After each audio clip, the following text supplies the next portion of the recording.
আপনাদের মাঝে আরো একটা ডিশ ওয়াশার নিয়ে আসলাম। এটার প্রবলেমটা হলো আপনার দেখুন E4 এর কোড আসতেছে, ঠিক আছে?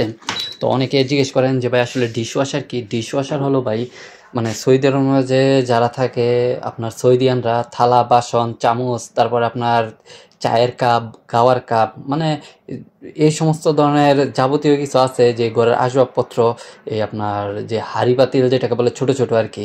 তো ওইগুলো আর কি এটার মধ্যে আপনার পরিষ্কার করা হয় মানে সেম সেম ওয়াশিং মেশিনের মতো আর কি। তো এটার এরর কোডটা হলো E4। এটা কিন্তু মানে সামথিং একটা এরর কোড। তো সে নিয়ে আসছে এরর কোড E4 আসে। তো এই এরর কোডটার আপনার প্রবলেম হলো এটার যে আউটলেট আপনার ভাল্ব আছে মানে যেটা দিয়ে পানি বের হয় ওইটা আর কি মানে একদম আলাতল মাটিতে বইরা থাকতো। তো এটাকে আপনার একটু উঁচা করে আর কি দিতে হবে। যদি একটু উঁচা করে দেই তাহলে পানিটা আর কি বের হবে না। তো এখন আমি চালাচ্ছি। এই যে দেখুন এখন আমি চালু করে দিচ্ছি। তো কাজ জানলে কিন্তু ভাই জিনিসটা একদম সিম্পল, যে এটার আপনার যে পানির পাইপটা আছে ওইটা আর কি নিচে করে রাখতো, যার কারণে পানি ঢোকার সাথে সাথে পানি বের হয়ে যেত। তো এখন আমি উঁচা করে মানে চালাই দিচ্ছি, এখন ভিতরে চলতেছে আর কি মানে পানি নিতেছে। তো পানি নিলে মানে এটা ওকে হয়ে গেছে।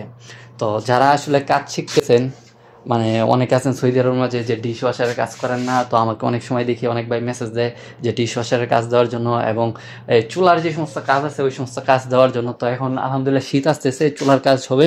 তো আমি আপনাদেরকে নিত্য নতুন ভিডিও দেওয়ার চেষ্টা করব। সকলে আমাকে একটু সাপোর্ট করবেন যে আমার ভিডিও কেমন হয় বা আপনারা কোন ধরনের ভিডিও চান। আমি আলহামদুলিল্লাহ আপনাদেরকে ওই ধরনের ভিডিও দেওয়ার চেষ্টা করব। আমি আছি সৌদি আরব হাইল থেকে। অনেক ভাই হাইলের মাঝে আছেন যে আমার সাথে দেখা করতে চান। আমার দোকান হলো ভাই ইশারা সামাক মানে আপনার দবিয়ান ওরা শরিকাতুল দবিয়ানের পিছনের সাইডে আর কি। তো এখানে একটা মাহাত্তা আছে, মাহাত্তার সাথে আর কি আমার দোকান। তো যারা আসেন ওই দিক দিয়ে না বিছরে এদিকে আসবেন, তাহলে ইনশাল্লাহ আমাকে পেয়ে যাবেন। সকলে ভালো থাকবেন। আসসালামু আলাইকুম।